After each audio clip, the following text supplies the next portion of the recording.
geldi. Onların ikisi de döyüşteydiler. Anayım da yüreğimin el çekildi. Gece o şehit olanlar deyirdim ki bir bəxtiyaram ona. Bu kadar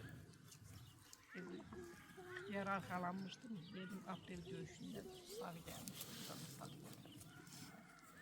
Sağ gelmişti. Yedi yarayla bir de bu qayıtdı dedi cəbhəyə ki öz qardaşlarım var. Onlar bu gəlmək. Xidmətə davam edir. Bizi fikirləşmədi, oran fikirləşdi.